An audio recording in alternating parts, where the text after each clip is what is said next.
Hello guys, तो आज अपन पढ़ने वाले हैं स्मॉल इंटेस्टाइन। स्मॉल इंटेस्टाइन के बारे में क्या क्या पढ़ेंगे।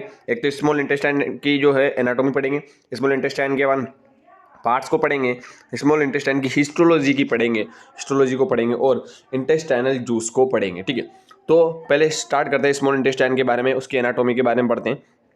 तो देखो स्मॉल इंटेस्टाइन के बारे में क्या लिखा है कि स्मॉल इंटेस्टाइन जो होती है begins at the pyloric sphincter of the stomach, coils through the central and lower part of the abdominal cavity and eventually open into the large intestine at the ileocecal junction। देखो small intestine कहाँ से begins होती है, कहाँ से शुरुआत होती है। Pyloric sphincter. पाइलोरिक स्फिंक्टर किसका होता है? स्टोमक का होता है। स्टोमक के पाइलोरिक जो स्फिंक्टर होता है स्टोमक का, उसके क्या होता है, बिगिंस होती है, स्टार्ट होती है कौन? Small intestine.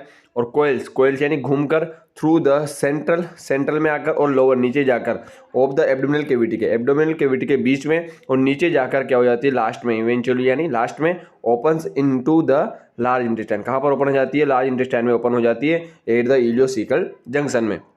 यानी कि जो स्मॉल इंटेस्टाइन होती है वो पाइलोरिक स्फिंक्टर से क्या होती है, स्टार्ट होती है और लार्ज इंटेस्टाइन के इलियोसिकल जंक्शन तक क्या होती है, फैली हुई होती है। ठीक है, अब देखें अगला। अब साइज की बात करें कि जो स्मॉल इंटेस्टाइन है उसकी साइज क्या होती है, तो 6 मीटर इसकी साइज होती है, यानी 21 फीट तक होती है इसकी साइज। ठीक है, लेंथ कितनी होती है इसकी? 6 मीटर होती है, यानी 21 फीट होती है। अगर इसकी अपन बात करें कि इसकी जो डायमीटर है वो कितना होता है, 2.5 सेंटीमीटर इसका डायमीटर होता है। ठीक है, याद रखना है, 1 इंच कह सकते हो। अब क्या है लिख रहा है कि almost all the digestion and absorption of the nutrients ओकर इन द स्मॉल इंटेस्टाइन, कि जो जितने भी एब्जॉर्प्शन और जो क्या होता है, एब्जॉर्प्शन होता है, जो भी डाइजेशन होता है वो कहाँ पर होता है? स्मॉल इंटेस्टाइन में देखने को मिलता है। ऑलमोस्ट लगभग क्या होता है, जितना भी डाइजेशन अपनी बॉडी में होता है और एब्जॉर्प्शन होता है वो कहाँ पर होता है? स्मॉल इंटेस्टाइन में देखने को अपन को मिलता है। ठीक है, अब देखो ये डायग्राम है, इस डायग्राम में देखो, ये देखो अब बताओ डायग्राम देखो, ये यार इसोफेगस आ रही है ऊपर से, यहाँ से स्टोमक है, तो स्टोमक का ये क्या है, डुडेनम वाला, डुडेनम यहाँ से स्टार्ट हो रही है, यानी यहाँ पर क्या है, पाइलोरिक स्फिंक्टर है। यहाँ पे पाइलोरिक स्फिंक्टर होता है, यहाँ से क्या होता है, स्टार्ट होती है क्या, स्मॉल इंटेस्टाइन। स्मॉल इंटेस्टाइन का पहला पार्ट डुडेनम होता है, दूसरा पार्ट जेजुनम होता है, ये जेजुनम, और लास्ट वाला जो पार्ट होता है वो क्या होता है, इलियम होता है। क्या होता है? इलियम, ये इलियम है। और ये इलियम कहाँ पर जो एंड हो रहा है, इलियम एंड हो रहा है यहाँ पर, कहाँ पर? लार्ज इंटेस्टाइन के इलियोसिकल जंक्शन में, यहाँ पर सीकम पाया जाता है। और यहाँ पर ये लास्ट पार्ट होता है स्मॉल इंटेस्टाइन का, इलियम, और इधर स्मॉल इंटेस्टाइन का तो होता है इलियम और लार्ज इंटेस्टाइन का होता है सीकम, तो इलियोसिकल जंक्शन, इसलिए यहाँ पर इसलिए क्या कहा जाता है, इलियोसिकल जंक्शन कहा जाता है। तो ये बात की कि स्मॉल इंटेस्टाइन पाइलोरिक स्फिंक्टर से, स्टोमक के पाइलोरिक स्फिंक्टर से कहाँ तक फैला हुआ होता है? लार्ज इंटेस्टाइन के इलियोसिकल जंक्शन तक फैला हुआ होता है। कौन? Small intestine. ठीक है, अपने डायग्राम की बात की। अब बात करते हैं लोकेशन की, कि जो स्मॉल इंटेस्टाइन है उसकी लोकेशन कहाँ पे होती है। तो जो स्मॉल इंटेस्टाइन है वो एब्डोमिनो पेल्विक कैविटी में प्रेजेंट होता है, यानी एब्डोमिन के और पेल्विक कैविटी में प्रेजेंट होता है, surrounded by the large intestine. और लार्ज इंटेस्टाइन इसको क्या करती है? सराउंड करने का काम करती है, चारों ओर से घेरने का काम करती है। ठीक है, एनाटॉमी की बात करें कि अगर जो स्मॉल इंटेस्टाइन है सब डिवाइडेड इनटू 3 पार्ट्स, 3 पार्ट्स में इसको डिवाइड किया जाता है। पहले पार्ट्स की बात करें तो वो है ड्यूडेनम, दूसरा है जेजुनम, तीसरा है इलियम। ड्यूडेनम की बात करें, duodenum is the C shaped initial segment of the small intestine.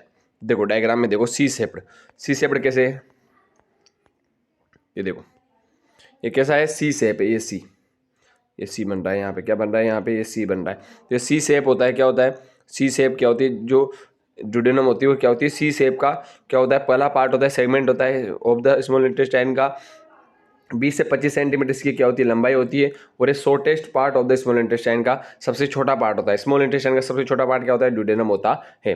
It is the retroperitoneal, और ये क्या होता है, रेट्रोपेरिटोनियल। रेट्रोपेरिटोनियल का मतलब है बिहाइंड द पेरिटोनियम, यानी पेरिटोनियम जो है, पेरिटोनियम लेयर है एब्डोमिनल कैविटी में जितने भी ऑर्गन है उनको लाइन करने का काम करती है। तो जो ड्यूडेनम है उसको क्या नहीं करती, लाइन करने का काम नहीं करती, तो ये रेट्रोपेरिटोनियल होता है। कौन? Duodenum. It is curved around the head of the pancreas. Pancreas का जो हेड होता है वो, उसके हेड होता है पेनक्रियास का, उसको क्या करता है, जो ड्यूडेनम होती है वो क्या करती है, अराउंड यानी चारों ओर उसको क्या करती है, घेरने का काम करती है। और form of a C letter बनाती है। और it receive chyme from the stomach, और स्टमक से क्या करती है, जो कायम आता है, जो भोजन आता है, कायम बन गया वहाँ पे, स्टोमक में HCl मिल गया, हाइड्रोक्लोरिक एसिड मिल गया, फिर वो कहाँ पर आएगा, इन द ड्यूडेनम में आएगा। और ड्यूडेनम आता है तो कायम को रिसीव कौन करता है, ड्यूडेनम रिसीव करने का काम करता है, ठीक है। अब बात करें the hepatopancreatic ampulla and accessory pancreatic duct. देखो हिपेटो यानी लीवर से और पेनक्रियास से जो डक्ट आ रही है वो लास्ट में आकर हिपेटोपेनक्रेटिक एम्पुला में ओपन होती है, तो कहाँ पर हो रही है, ड्यूडेनम में ओपन हो रही है। और एक असेसरी पेनक्रेटिक डक्ट आती है, वो भी कहाँ पर ओपन होती है, ड्यूडेनम में ओपन होती है। और इन the duodenum and receive bile pancreatic juice, और रिसीव करती है बाइल और पेनक्रेटिक जूस को, ठीक है। अब बात करते हैं अपन दूसरे पार्ट की, जेजुनम की, कि जो जेजुनम होता है क्या होता है। तो जेजुनम जो होता है मिडिल पार्ट होता है स्मॉल इंटेस्टाइन का, अबाउट 2.5 मीटर का होता है, यानी 8 फीट का होता है। और ना लॉन्ग लंबाई इसकी 8 फीट की होती है और 2.5 मीटर होती है। Jejunum constitute about 2/5 part of the total length of the small intestine, और ये स्मॉल इंटेस्टाइन का 2/5 पार्ट बनाता है। कितना, 2/5, यानी 5 में से 2 भाग कौन बनाता है, जेजुनम बनाता है। अब अपन बात करें इलियम की, it is the final terminal portion of the small intestine. ये स्मॉल इंटेस्टाइन का क्या होता है, फाइनल टर्मिनल पोर्शन होता है, सबसे लास्ट वाला पोर्शन होता है कौन, ileum. It is about 3.5 metre. इसकी जो लेंथ होती है वो कितनी होती है, 3.5 होती है, यानी ये सबसे क्या होता है, लार्जेस्ट पार्ट होता है। Constitute about 3/5 part of the total length of the small intestine, यानी 5 में से 3 भाग कौन बनाता है, लास्ट वाला इलियम है वो बनाता है। It extend from jejunum to caecum, और ये जेजुनम से लेकर कहाँ तक, सीकम तक फैला होता है। First part of the large intestine, large intestine का फर्स्ट पार्ट कौन सा है, सीकम। क्या लिख रखा है अगला, कि it join caecum at the ileocaecal valve. ये क्या करता है, ज्वाइन करता है इलियोसिकल वाल्व पर। किसको ज्वाइन करता है, ileocaecal, joins caecum at the ileocaecal valves which control flow of material from ileum to the large intestine and prevent reurination. ठीक है, इसका मतलब है कि जो बैक फ्लो होता है वो वापस नहीं होगा, यानी जो अगर एक बार जो फूड है वो लार्ज इंटेस्टाइन में चला गया तो वापस स्मॉल इंटेस्टाइन में नहीं आता। किसके कारण, इलियोसिकल वाल्व के कारण। वहाँ पर क्या लगा हुआ होता है, वाल्व लगा हुआ होता है, ठीक है। अब बात करें हिस्टोलॉजी की। अब हिस्टोलॉजी की बात करें, हिस्टोलॉजी का मतलब अपन क्या करेंगे, उसके टिश्यू की स्टडी करेंगे। तो the wall of the small intestine is compose of same 4 layer as the rest of digestive tract. जिस प्रकार डाइजेस्टिव ट्रैक्ट में, डाइजेस्टिव सिस्टम में जिस प्रकार के सभी जो ऑर्गन थे उनकी भी क्या होती है, 4 लेयर होती है, उसी प्रकार जो स्मॉल इंटेस्टाइन है उसकी भी कितनी होती है, 4 लेयर होती है। पहली लेयर हो म्यूकोसा, दूसरी लेयर है सब म्यूकोसा, तीसरी मस्कुलस एक्सटर्ना, तीसरी होती है सीरोसा। आपको इसकी एक ट्रिक मैं बताता हूँ। आपको पता होगा जो जयपुर है वहाँ पर क्या है, SMS हॉस्पिटल है। क्या है, SMS हॉस्पिटल। तो आपको क्या रखना है, SMS म्यूकोसा। क्या रखना है, SMS म्यूकोसा। मैं उल्टा बता रहा हूँ। तो S से आपको रखना है सीरोसा, M से रखना है मस्कुलस एक्सटर्ना, और S से वापस रखना है सब म्यूकोसा। तो SMS से रखना है और फिर म्यूकोसा लास्ट में आ जाती है, ठीक है। तो ये आपको याद रखना है। तो अपन फर्स्ट लेयर की बात करते हैं, म्यूकोसा की, ठीक है। Mucosa of small intestine is composed of layer of epithelium. जो म्यूकोसा लेयर होती है वो किसकी बनी हुई होती है, एपिथेलियम की बनी हुई होती है, लेमिना प्रोपिया एंड मस्कुलिस। यानी म्यूकोसा भी 3 लेयर से मिलकर बनी हुई होती है। कितनी लेयर से, 3 लेयर से मिलकर बनी हुई होती है कौन, म्यूकोसा भी। और वो 3 लेयर के नाम कौन कौन से, पहली लेयर है एपिथेलियम, दूसरी लेयर है लेमिना प्रोपिया, और तीसरी होती है मस्कुलरिस, ठीक है। म्यूकोसा जो होती है, फॉलोइंग फीचर्स, उसके क्या होती है, कुछ विशेषताएं होती है। अब वो क्या क्या विशेषताएं होती है, प्लीका सर्कुलरिस क्या होता है, पहला होता है प्लीका सर्कुलरिस, या इसे वाल्स ऑफ केकरिंग, क्या कहा जाता है, वाल्स ऑफ केकरिंग। तो प्लीका सर्कुलरिस क्या होते हैं, कि plicae circulares or valves of Kerckring are permanent circular folds of mucosa that increase the surface area of for absorption and digestion. जो प्लीका सर्कुलरिस का मतलब क्या होता है, गोल। वाल्स का मतलब भी गोल हो सकता है, ठीक है। तो वाल्स ऑफ केकरिंग, तो और परमानेंट क्या होते हैं, सर्कुलर फोल्ड होते हैं। परमानेंट यानी परमानेंट होते हैं, सर्कुलर फोल्ड होते हैं और म्यूकोसा के, जो कि इंक्रीज कर देते हैं सरफेस एरिया फॉर एब्जॉर्प्शन के लिए एंड डाइजेशन के लिए। तो ये क्या होते हैं, मैं बताऊँ कैसे होते हैं। प्लीका सर्कुलरिस का मतलब ऐसे क्या होते हैं, ये वाल्स होते हैं। तो ऐसे वाल्स होते हैं जो कि क्या करते हैं, सरफेस एरिया को बढ़ाने का काम करते हैं। कौन, ये प्लीका सर्कुलरिस या वाल्स ऑफ केकरिंग की। Plicae circulares or valves of Kerckring are the permanent क्या होते हैं, सर्कुलर फोल्ड है। ये देखो सर्कुलर है, तो ये सर्कुलर फोल्ड होते हैं और म्यूकोसा के बने हुए होते हैं, जो कि सरफेस एरिया को बढ़ाने का काम करते हैं फॉर एब्जॉर्प्शन के लिए और डाइजेशन के लिए, ठीक है। अब अगली बात करें कि they are most abounded in the jejunum and ileum. तो ये सबसे ज़्यादा कहाँ पर पाए जाते हैं, जेजुनम में पाए जाते हैं और इलियम में पाए जाते हैं, ठीक है। अब अगले बात करें कि कौन सी विशेषता, दूसरी विशेषता है विलाई। क्या होते हैं विलाई, जो विलाई होते हैं, villi are tiny finger like and leaf like projection into the intestinal lumen. जो इंटेस्टाइनल ल्यूमन होती है, इंटेस्टाइन का जो ल्यूमन होता है उसमें क्या पाया जाता है, फिंगर लाइक प्रोजेक्शन पाई जाती है, फिंगर लाइक प्रोजेक्शन पाई जाती है। ऐसे ये फिंगर लाइक प्रोजेक्शन होती है, इस प्रकार पाई जाती है जिसे क्या कहा जाता है। तो ये विलाई क्या होते हैं, विलाई फिंगर लाइक प्रोजेक्शन होते हैं। क्या होते हैं, फिंगर लाइक या लीप लाइक प्रोजेक्शन होते हैं जो इंटेस्टाइनल ल्यूमन में। Villi contains a network of blood capillaries and lymph capillaries. इसमें क्या पाई जाती है, बहुत सारे नेटवर्क पाए जाते हैं, नेटवर्क यानी बहुत सारा गुच्छा पाया जाता है ब्लड वेसल्स का, ब्लड कैपिलरीज का एंड लिम्फ कैपिलरीज का। ठीक है, तो याद रखना है आपको। लिम्फ कैपिलरीज आर कोल्ड लेक्टियल, और लिम्फ कैपिलरीज को यहाँ पर लेक्टियल कहा जाता है। ये क्वेश्चन पूछा जाता है कि लेक्टियल कहाँ पर पाया जाता है, लेक्टियल स्मॉल इंटेस्टाइन में पाया जाता है, और वो विलाई क्या करती है, विलाई में जो लिम्फ कैपिलरीज पाई जाती है उन्हें लेक्टियल कहा जाता है। कहाँ पर, स्मॉल इंटेस्टाइन में। अगली बात करें तो इन लिम्फ वेसल्स के अंदर absorption of fat take place. Lymph capillaries के अंदर क्या देखने को मिलता है अपन को, फैट का एब्जॉर्प्शन देखने को मिलता है। फैट कहाँ पर एब्जॉर्ब होता है, लिम्फ कैपिलरीज में होता है। अगला जो फीचर की बात करें वो है माइक्रोविलाई। माइक्रोविलाई की बात करें, 1000 ऑफ कोलमनार एपिथेलियल सेल्स पाई जाती है। कहाँ पर, एंटेरोसाइट कहा जाता है जिन्हें, मेकिंग अप ईच वायलस। अपने पहले बात की प्लीका सर्कुलरिस, फिर उसके बाद की बात आपने विलाई। तो विलाई के अंदर क्या पाई जाती है, हजारों में, 1000 में क्या पाई जाती है, कोलमनार एपिथेलियल सेल्स पाई जाती है, ये एंटेरोसाइट कहा जाता है। वो क्या बनाती है, ईच वायलस बनाती है। क्या बनाती है, एक विलाई। एक विलाई, जो विलाई अपने पढ़ा वो एक विलाई कौन बनाती है, एक विलाई जो है ये हजारों में क्या पाई जाती है, यहाँ पर कोलमनार एपिथेलियल सेल्स पाई जाती है। कोलमनार एपिथेलियल सेल्स पाई जाती है हजारों में से। ये देखो, ये हजारों में एपिथेलियल सेल्स पाई जाती है उसके ऊपर, उस एक विलाई के ऊपर, और उस विलाई को बनाने का काम करती है। The units through which absorption from small intestine take place, जिसके थ्रू क्या होता है, स्मॉल इंटेस्टाइन में क्या देखने को मिलता है अपन को, एब्जॉर्प्शन देखने को मिलता है। किसके थ्रू, इस कोलमनार एपिथेलियल सेल के थ्रू। ठीक है, each cells contains 1000 of microvilli, और ईच सेल में, प्रत्येक सेल में देखो, एक विलाई था, विलाई में तो बहुत सारे क्या पाई जाएगी, एपिथेलियल सेल्स यानी एंटेरोसाइट पाई जाएगी, और एक एंटेरोसाइट में कितने, 1000 ऑफ माइक्रोविलाई, हजारों माइक्रोविलाई पाई जाएंगे, और each microvilli is about 1 micrometre long होता है। ठीक है, द प्लिका सर्कुलरिस, पहले बात की अपने प्लिका सर्कुलरिस की, फिर विलाई, फिर microvilli of small intestine increase the absorptive surface area about 60-100 times more than smooth land intestine. देखो, जो स्मॉल इंटेस्टाइन है वो कैसी होती है, स्मॉल इंटेस्टाइन ऐसे होती है, उसमें क्या होते हैं, ऐसे ल्यूमन में क्या पाया जाता है, ऐसे प्लिका सर्कुलरिस, विलाई और माइक्रोविलाई पाए जाते हैं। इनके कारण क्या होता है, माइक्रोविलाई कैसे पाए जाते हैं, ऐसे ऐसे माइक्रोविलाई पाए जाते हैं। ये छोटे छोटे पाए जाते हैं, मैंने बड़े बना के आपको दिखाने के लिए।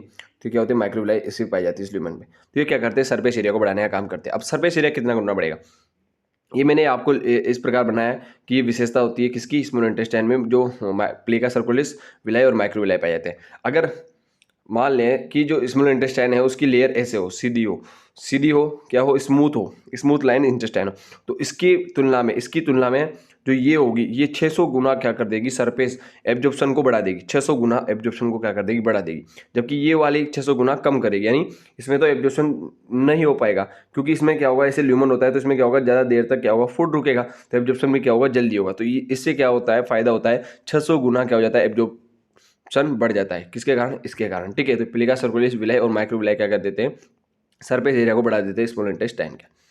अगली बात करें intestinal glands, crypts of Lieberkuhn. Intestinal glands भी पाई जाती है। The intestinal glands are simple tubular, क्या होती है, simple tubular glands situated below the surface between the villi, this glands rich in lamina propria. जो इंटेस्टाइनल ग्लैंड होती है, देखो मैं आपको फिर बताता हूँ कि जो विलाई है, ये विलाई था ना, अभी रुको, ये एक विलाई है, ये एक विलाई है, तो विलाई, ये एक विलाई है। ठीक है, तो ये विलाई जो है वो उसके विलाई के नीचे, ऐसे इस विलाई के नीचे, ये दो विलाई हो गए, तो इन दोनों विलाई के बीच में, तो intestine glands are simple tubular glands situated below the surface between the villi. ये विलाई होते हैं, एक विलाई ये हो गया, एक विलाई ये हो गया, तो इन विलाई के बीच में, इन विलाई के क्या होती है, बीच में क्या पाई जाती है, ये क्या होता है, ये सरफेस होती है, जिसे क्या कहा जाता है, ग्लैंड्स कहा जाता है। और ये क्या होती है, लेमिना प्रोपिया तक फैली हुई होती है। मैं आपको अभी डायग्राम से बता दूंगा, डायग्राम से आपके समझ में आ जाएगा कि इंटेस्टाइन ग्लैंड्स कहाँ तक, लेमिना प्रोपिया तक फैली हुई होती है। और ये ग्लैंड क्या सिक्रेट करती है, इंटेस्टाइनल जूस सिक्रेट करती है। इंटेस्टाइनल जूस को कौन सिक्रेट करती है, जो इंटेस्टाइनल ग्लैंड्स होती है वो।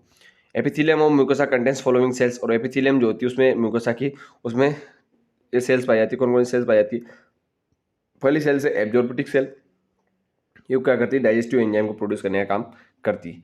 दूसरी है गोबलेट सेल, ये क्या करती है, म्यूकस सिक्रेट करने का काम करती है, म्यूकस प्रोड्यूस करने का काम गोबलेट सेल करती है, तो गोबलेट म्यूकस सिक्रेट करती है।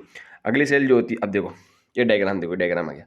इस डायग्राम में देखो मैं आपको बताता हूँ, ये पूरा जो एक है, ये क्या है, ये विलाई, ये विलाई, ये अंदर क्या है, ये ग्लैंड है, इंटेस्टाइन ग्लैंड है, ये क्या है, इंटेस्टाइन ग्लैंड्स है।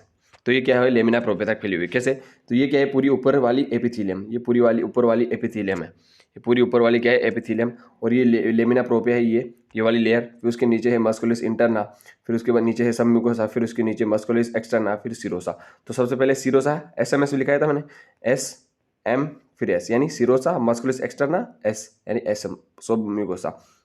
तो सिरोसा, मस्कुलरिस एक्सटर्ना और सब म्यूकोसा, फिर उसके बाद मस्कुलरिस इंटरना, फिर लेमिना प्रोपिया। तो लेमिना प्रोपिया का क्या होता है, जो ये जो इंटेस्टाइन ग्लैंड्स होती है वो क्या होती है, पेनिट्रेट कर रही हुई होती है, कहाँ पर, लेमिना प्रोपिया तक। देखो पेनिट्रेट कर रही है ये, तो ये पेनिट्रेट करके रखती है कहाँ पर, लेमिना प्रोपिया तक। और ये क्या होते हैं, विलाई होता है, एक विलाई होता है, उस पर क्या पाई जाती है, बहुत सारी हजारों में सेल्स पाई जाती है, एपिथेलियल सेल्स, और उन एपिथेलियल सेल्स में क्या पाया जाता है, माइक्रोविलाई पाया जाता है। कितने हजारों माइक्रोविलाई पाए जाते हैं, ये बहुत सारे हजारों माइक्रोविलाई, बहुत सारे माइक्रोविलाई है, देखो ठीक है। अब इसमें एब्जॉर्प्टिव सेल, गोबलेट सेल्स पाई जाती है, पेनिस सेल पाई जाती है, इंटेस्टाइनल ग्लैंड्स पाई जाती है। तो गोबलेट सेल ने तो क्या किया, म्यूकस सिक्रेट कर दिया, एब्जॉर्प्टिव सेल ने क्या किया, इंटेस्टाइनल एंजाइम सिक्रेट कर दिए, ठीक है। अब देखो मैंने एक बात की थी कि आर्टरी और लिम्फ वेसल्स, और यहाँ पर लिम्फ वेसल्स और आर्टरी पाई जाती है, कहाँ पर, विलाई में, ये आर्टरी होती है, लिम्फ वेसल्स होती है। तो लिम्फ वेसल को यहाँ पर लैक्टियल कहा जाता है, और ये लिम्फ वेसल्स क्या करती है, फैट को एब्जॉर्ब करने का काम करती है, ठीक है। तो ये डायग्राम आपको समझ में आ गया होगा। अब अगली बात करें कि जो एंटेरो एंडोक्राइन सेल्स पाई जाती है, एंटेरो एंडोक्राइन सेल्स क्या प्रोड्यूस करती है, 3 रेगुलेटिंग हार्मोन्स, एक तो कोलेसिस्टोकाइनिन, यानी से CCK सेल्स होती है, वो क्या सिक्रेट करती है, कोलेसिस्टोकाइनिन, और सिक्रेटिन जो S सेल सिक्रेट करती है, और गैस्ट्रिक इनहिबिटरी पेप्टाइड GIP, ये कौन सिक्रेट करती है, K सेल सिक्रेट करती है। तो आपको कोलेसिस्टोकाइनिन यहाँ पर मेन इंपॉर्टेंट है, वो मेन हार्मोन है जो कि रेगुलेट करके रखता है इंटेस्टाइनल जूस को। तो कोलेसिस्टोकाइनिन आपको याद रखना है, CCK सेल्स इसको क्या करती है, प्रोड्यूस करने का काम करती है, और एंटेरो एंडोक्राइन सेल्स रेगुलेट करके रखती है, रेगुलेटरी हार्मोन सिक्रेट प्रोड्यूस करने का काम करती है एंडोक्राइन सेल। अब अगली बात करें तो पेनिस सेल, पेनिस सेल क्या करती है, लाइसोजाइम जो एंजाइम होता है, जो बैक्टीरियोसाइडल एंजाइम होता है, वो क्या करता है, उसको प्रोड्यूस करने का काम किसका है, पेनिस सेल का है, ठीक है। पेनिस सेल क्या होती है, मतलब फेगोसाइट होती है, ऐसे मान सकते हो, क्योंकि लाइसोजाइम एंजाइम का प्रोड्यूस करने का काम करते हैं, इसलिए फेगोसाइटिक क्या होती है। अगली सेल्स की बात, अगली जो लेयर की बात करें वो है सब म्यूकोसा। पहले अपने पढ़ ली म्यूकोसा, अब पढ़ते हैं सब म्यूकोसा। सब म्यूकोसा ऑफ ड्यूडेनम जो है वो कंटेस्ट ड्यूडेनल ग्लैंड्स। तो सब म्यूकोसा जो होती है ड्यूडेनम की, उसमें क्या पाई जाती है, ड्यूडेनल ग्लैंड पाई जाती है, जिन्हें क्या कहा जाता है, ब्रूनर्स ग्लैंड कहा जाता है। क्या कहा जाता है, ब्रूनर्स ग्लैंड। क्वेश्चन आता है ये भी बहुत बार कि ब्रूनर्स ग्लैंड कहाँ पर पाई जाती है, तो कहाँ पर पाई जाती है, इंटेस्टाइन में, इंटेस्टाइन की कौन सी लेयर में, सब म्यूकोसा में।